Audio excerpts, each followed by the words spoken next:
જય અંબે વિદ્યાર્થી મિત્રો, આજે આપણે આઈબુકની અંદર ચેપ્ટર નંબર 8 પવન, વાવાઝોડું અને ચક્રવાત.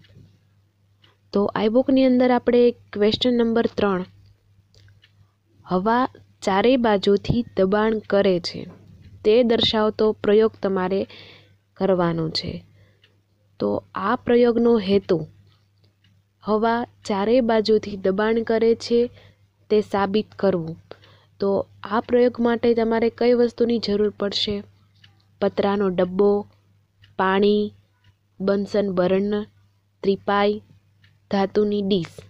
તો આટલી વસ્તુ તમારે રેડી રાખવાની છે અને જે પદ્ધતિમાં કીધું છે તે વાઇઝ અને આ વસ્તુ દ્વારા એવી રીતે પ્રક્રિયા કરવાની છે.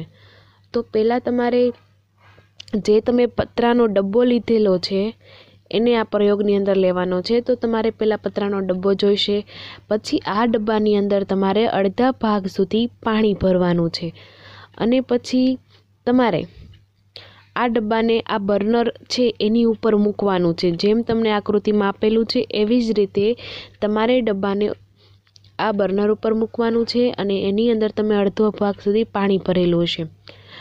પછી જ્યોત વડે તમે ગરમ કરશો ડબ્બાને. તમારે ક્યાં સુધી ગરમ કરવાનું? જ્યાં સુધી પાણી ઉકળે નહીં ત્યાં સુધી. જ્યારે પાણી ઉકળવાનું શરૂ કરી દે છે પછી તમારે આ બર્નરને બંધ કરી દેવાનું. ડબ્બાને તરત જ ઢાંકણ વડે તેને બંધ કરી દેવાનું. પછી શું થશે કે હવે ડબ્બાને થાળી કે ધાતુની ડીશ હોય તો આ ડબ્બાને તે પાત્રમાં મૂકી દેવાનું છે. પછી તેના પર તમારે આકૃતિમાં જેમ દર્શાવ્યું છે કે ઠંડુ પાણી આ ડબ્બા ઉપર રેડવામાં આવે છે. તો એવી જ રીતે તમારે ડબ્બા ઉપર ઠંડુ પાણી રેડવાનું અને પછી જે ફેરફાર થાય છે તે તમારે લખવાનું છે. હવે ડબ્બો તો ગરમ હશે કારણ કે તમે બર્નર વડે ગરમ કરેલો છે. પછી ડબ્બા ઉપર તમે ઠંડુ પાણી રેડો છો તો એ વસ્તુ ત્યારે શું સર્જાય છે એ આપણે અવલોકનમાં લખશું અને પછી એનો નિર્ણય કાઢશું. તો ડબ્બામાં પાણી ભરી ગરમ કરતાં અડધા ભાગમાં તમે હવા હશે ગરમ થઈ ગઈ છે, અડધા ભાગમાં પાણી હશે ડબ્બાની અંદર અને અડધો ભાગ ખાલી હશે તેની અંદર ગરમ હવા હશે જે ડબ્બાની અંદરની સપાટી પર ચારેય બાજુ દબાણ કરે છે. વરાળ ગરમ હોવાથી શું થશે? તે દબાણ કરે છે. જ્યારે ડબ્બો બંધ કરીને તેના ઉપર તમે ઠંડુ પાણી રેડો છો, હવે ડબ્બા ઉપર તમે ઠંડુ પાણી રેડો છો ત્યારે આ વરાળ છે પાણીમાં ફેરફાર થઈ જાય છે. જે વરાળ બની હશે ઉપર તમે ઠંડુ પાણી રેડો તો વરાળ ઠંડી પડી જાય છે અને પછી તે પાણીમાં ફેરવાઈ જાય છે અને ગરમ હવા ઠંડી થતાં ડબ્બાની અંદરની હવાનું દબાણ ઘટી જાય છે. તો તમને વિચાર આવે કે દબાણ તો પહેલાં વધારે હતું કારણ કે પાણી ગરમ હતું અને એના કારણે અડધા ભાગમાં ગરમ હોવાના કારણે દબાણ પણ વધારે હતું. પણ જ્યારે તમે ઠંડુ પાણી રેડો છો ત્યારે દબાણ ઘટી જાય છે. પછી શું થશે કે બહારની બાજુ હવાનું દબાણ વધુ હોય છે અને અંદરની બાજુ દબાણ ઘટી ગયું છે. તો આ કારણના લીધે ડબ્બો અંદરની તરફ સંકોચાય છે અને તેનો આકાર વિકૃત બને છે, એટલે કે એના આકારમાં ખોડખા પણ આવે છે. જે પહેલાં તમને સારો ડબ્બો દેખાતો હતો એની કરતાં તમને બીજી વાર અલગ જ ડબ્બો જોવા મળે છે. પ્રશ્ન નંબર 4, કારણ આપો. લટકતા જાહેરાતના કપડાં કે પ્લાસ્ટિકના બેનર્સ તથા જાહેરાતના હોર્ડિંગ પર કાણા પાડવામાં આવે છે.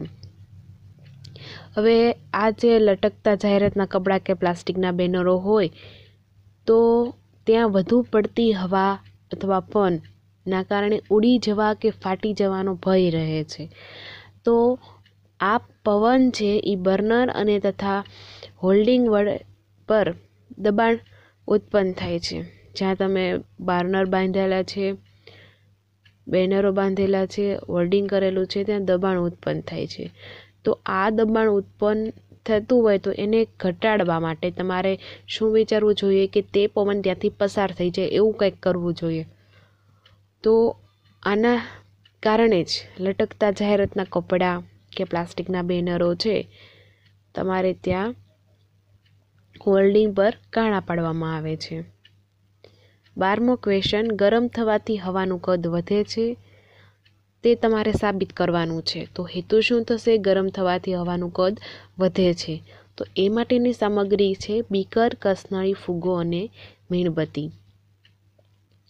તો પદ્ધતિમાં પહેલાં તમારે કસનળી લેવાની છે અને આ કસનળીના મોઢાને તમારે ફુગ્ગા વડે ચુસ્ત રીતે બાંધી દેવાની છે।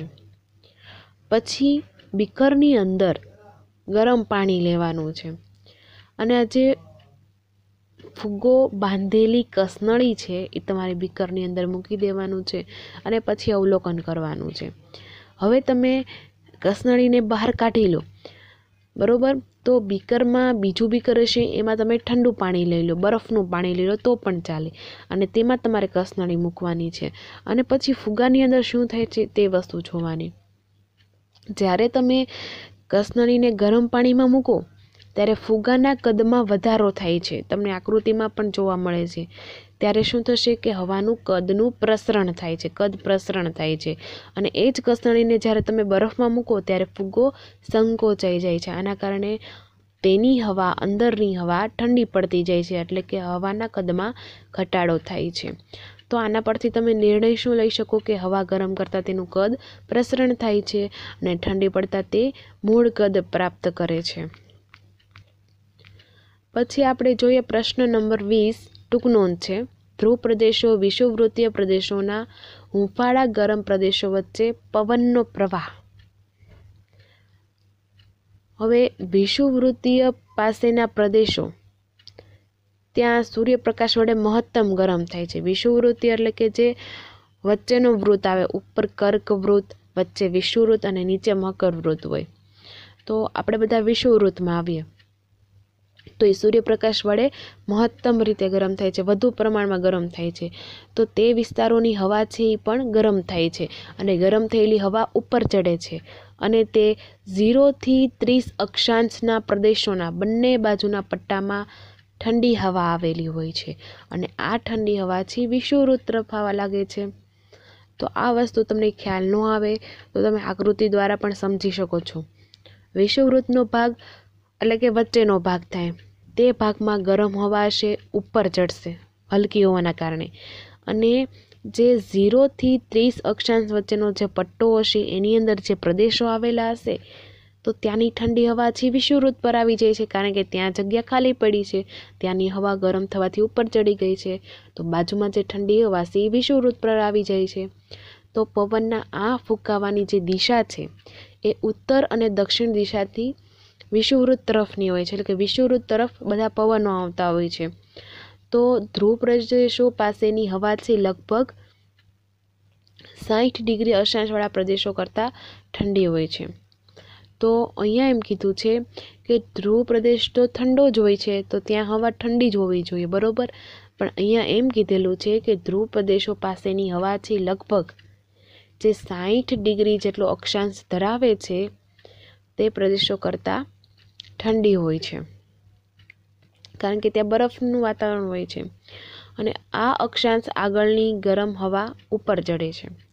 હવે જે 0 ડિગ્રીવાળા ત્યાં બરફની હશે, 30 અક્ષાંશવાળો એટલે ત્યાં એનીથી ઓછી ગરમી હશે, અને જે 60 ડિગ્રીવાળો છે સૌથી વધુ ગરમીવાળા પ્રદેશો હશે, અને જ્યાં આ 60 ડિગ્રીવાળા અક્ષાંશવાળા પ્રદેશો છે ત્યાંની હવા ગરમ હોવાથી તે ઉપર ચડે છે અને શું થશે કે ધ્રુવ પ્રદેશની જે ઠંડી હવા છે એ તે જગ્યા ઉપર આવી જાય છે, એટલે કે વિષુવવૃત્તની જગ્યા પર આવી જાય છે। તો આ રીતે ધ્રુવોથી હૂંફાળા ગરમ પ્રદેશો તરફ પવનનો પ્રવાહ રચાય છે। પછી આપણે જોઈએ 30મો સવાલ, ભારતમાં ચોમાસામાં કયા પવનો લાવે છે અને આ પવનોનું નિર્માણ કયા કારણે થાય છે? ભારતમાં ચોમાસામાં વર્ષા પવનો વરસાદ લાવે છે। રાજસ્થાનના રણ પ્રદેશો, રણ વિસ્તારો છે એ અસમાન ગરમીથી ઉનાળામાં તે દક્ષિણ પશ્ચિમી દિશા તરફથી વર્ષા પવન નિર્મિત થાય છે। અને આ વર્ષા પવન છે પોતાની સાથે હિન્દ મહાસાગર, એટલે કે હિન્દ મહાસાગર ક્યાં આવેલો છે, જે શ્રીલંકાનો જેટલો વિસ્તાર દેખાય આજુબાજુનો એ બધો હિન્દ મહાસાગર કહેવાય. તો આ વર્ષા પવન પોતાની સાથે હિન્દ મહાસાગરમાંથી ઘણી બાષ્પ, કે જેને જળ બાષ્પ પણ કહેવાય, તે લઈને આવે છે અને આથી ભારતમાં ચોમાસામાં વરસાદ આવે છે. 35મો ક્વેશ્ચન, જ્યારે વીજળી સાથે તોફાન આવે ત્યારે કઈ કઈ સાવચેતી રાખવી? જ્યારે વીજળી સાથે તોફાન આવે તો તમારે એકલા અટુલો જે વૃક્ષ હોય એનો આશરો ન લેવો જોઈએ. જો જંગલમાં હો તો તમારે નાના વૃક્ષ નીચે આશ્રય લેવો જોઈએ. ઊંચા ઊંચા વૃક્ષ નીચે તમે ઊભા રહો તો એ પડવાની શક્યતા રહે છે. એના કારણે ધાતુનો હાથો ધરાવતી છત્રીનો ઉપયોગ નહીં કરવાનો. જો વીજળીના કારણે શું થશે, તે વીજળી ધાતુ સાથે પ્રક્રિયા કરશે અને આપણને પણ ચોટ લાગવાની શક્યતા રહે છે અને એના કારણે આપણે છત્રીનો ઉપયોગ નહીં કરવાનો. બારીની નજીક નહીં બેસવાનું. પછી જ્યાં ખુલ્લા ગેરેજ હોય, ગોડાઉન હોય, ધાતુના છાપરા હોય, તો આ સ્થાન છે યોગ્ય નથી. બંધ બારી બારણાવાળી કાર, બસ આશ્રય માટે તે યોગ્ય છે. તો આ વસ્તુનો તમારે ઉપયોગ કરવો જોઈએ. કારણ કે જો વીજળી સાથે કોઈ તોફાન આવે તો નાની મોટી વસ્તુ ઉડવાની બીક રહે છે અને એનાથી આપણી જાનમાન હાનિ પણ થાય છે. એના કારણે જે બંધ વસ્તુ હોય એનો તમારે આશ્રય લેવો પડે છે. જો તમે પાણીમાં હો તો બહાર નીકળી જવાનું અને બહાર નીકળીને તમારે કોઈ મકાનમાં કે ઘરમાં જતું રહેવાનું. આ તમારી વસ્તુની ખાસ કાળજી લેવી જોઈએ. ચક્રવાત વડે ઉદ્ભવતી પરિસ્થિતિને પહોંચી વળવા સરકારે કયા આયોજન કરેલા છે? તો ચક્રવાતની આગાહી છે એ અગમચેતની વ્યવસ્થા કરવી જોઈએ. પહેલેથી તમારે એની વ્યવસ્થા હોવી જોઈએ. સરકારી સંસ્થાઓ દ્વારા દરિયાકાંઠાના વિસ્તારો, માછલી પકડનાર માછીમારો છે, બંદરો છે, વહાણો પર કાર્ય કરતા લોકો છે, સામાન્ય લોકોને તમારે ચેતવણી આપતો સંદેશા વ્યવહાર ખૂબ જ ઝડપથી હોવો જોઈએ, સચોટ હોવો જોઈએ. કોઈ પણ ખોટી ખબરો ન હોવી જોઈએ. ચક્રવાતથી બચવા તમારે આશ્રય સ્થાનો તમારે તૈયાર કરેલા હોવા જોઈએ. લોકોને તે જગ્યાએ પહોંચાડવા માટેની વ્યવસ્થા હોવી જોઈએ. લોકોને ઝડપથી સુરક્ષાત્મક રીતે તે સ્થાને પહોંચાડવાની જવાબદારી સરકારી હોવી જોઈએ. વ્યવસ્થા પણ સારી હોવી જોઈએ. તો આ બધા આયોજન જરૂરી છે. 53મો ક્વેશ્ચન, ચક્રવાત સમયે લોકોએ કઈ બાબતોનું ધ્યાન રાખવું જોઈએ? ચક્રવાત સમયે લોકોને આ બાબતનું ધ્યાન રાખવું જોઈએ, જેમ કે હવામાન વિભાગ વડે દૂરદર્શન હોય, રેડિયો, દૈનિક સમાચાર પત્ર માધ્યમો વડે તમારે ચેતવણીની જે જાણકારી આપવામાં આવે એને નકારવી ન જોઈએ. તમારે એની ઉપર થોડુંક ધ્યાન આપવું જોઈએ. તમારે ખોટી સમજવી ન જોઈએ. અનિવાર્ય ઘરેલું સામાન હોય, પાલતુ જાનવર, વાહનો વગેરે તમારે સુરક્ષિત એવી જગ્યાએ પહોંચાડવાનો પ્રતિબંધ કરવો જોઈએ. પાણીમાં ડૂબેલી સડક હોય તો તેના પર વાહન ન ચલાવવું જોઈએ, કારણ કે તૂટવાની શક્યતા હોઈ શકે છે. પછી પૂરથી સડક તૂટી ગયેલી હોય એવું પણ હોઈ શકે છે. બધી જ કટોકટીની સેવાઓ હોય, પોલીસ, ફાયર બ્રિગેડ, મેડિકલ સેન્ટરના ફોન નંબરની માહિતી તમારી પાસે હોવી જોઈએ અને રાખવી પણ જોઈએ અને સુરક્ષિત સ્થાનોએ પહોંચવું જોઈએ. પછી આપણે એક જોઈએ જાતે કરો. એની અંદર થોડાક સવાલ છે. એમાં પહેલો જોઈએ, હલેસાવાળી હોડીને ચલાવવા પવન તમને કઈ રીતે અસર કરે છે? હવે હલેસાવાળી હોડી છે એ જે દિશામાં ગતિ કરતી હોય તો ત્યાં હલેસા તમે ઓછા બળથી મારવામાં આવે તો પણ હોડી છે એ વધુ ગતિ કરે છે, કારણ કે એ જ દિશામાં પવન છે.